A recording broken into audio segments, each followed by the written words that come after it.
Picture Book of George Washington. David A. Adler. Illustrated by John and Alexandra Wallner.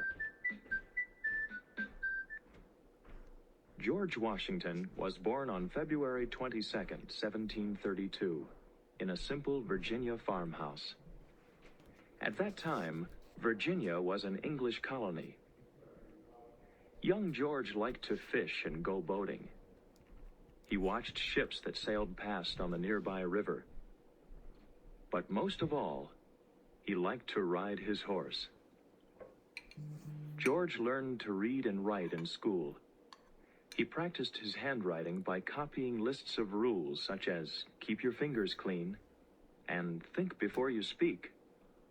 But his favorite subject was arithmetic. When George was 11, his father died. George helped his mother run their farm and watch his younger sister and brothers. One day, George found some surveying tools that had belonged to his father. He used them to measure and map a turnip field and a pine forest. He liked surveying. At 16, George was very tall and looked much older. He was given a job surveying land in the Virginia wilderness. In 1753, when George Washington was 21, he joined the Virginia Army. He rode to the Ohio Valley to warn the French to get off English land. In 1754, the French and Indian War began. George Washington fought on the side of England. He led Virginia soldiers against the French. George was known as a brave and good leader throughout the 13 American colonies. When George was 26, he fell in love with Martha Custis. She was a wealthy widow with 2 children. They married and moved to Mount Vernon, the Virginia home and farm which once belonged to George's brother. The English won their long war against the French. King George III of England wanted the American colonies to help pay the cost of the war, so he taxed them.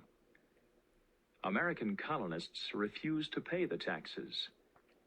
In Boston, colonists dumped tea into the harbor rather than pay the tax on it. In April 1775, fighting between England and her American colonies began near Boston, at Lexington, and at Concord, Massachusetts. 1 month later, leaders of the 13 colonies met in Philadelphia. George Washington was chosen to lead the Continental Army.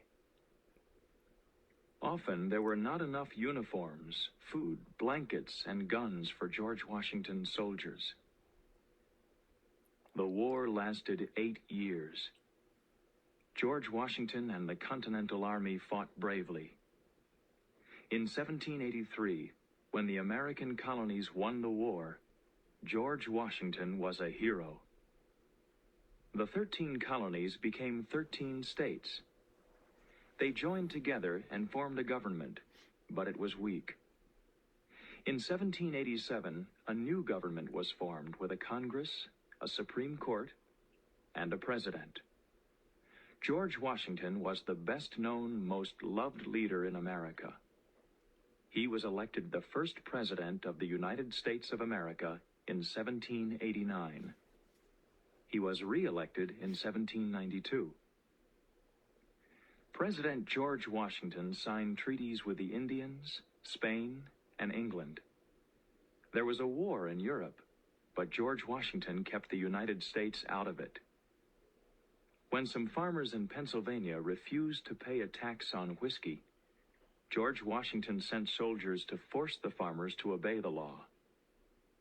In 1797, after 8 years as president, George Washington returned to his home at Mount Vernon. Each morning, he rode across his large farm on horseback. Sometimes, he rode 15 miles north of Mount Vernon to watch the building of a new city. It would be the capital of the United States, and it would be named after him. It would be called Washington. Then, in 1799, George Washington became ill and died. He was 67 years old. George Washington was a great leader. He has been called the father of our country. It has been said that George Washington was first in war, first in peace, and first in the hearts of his countrymen.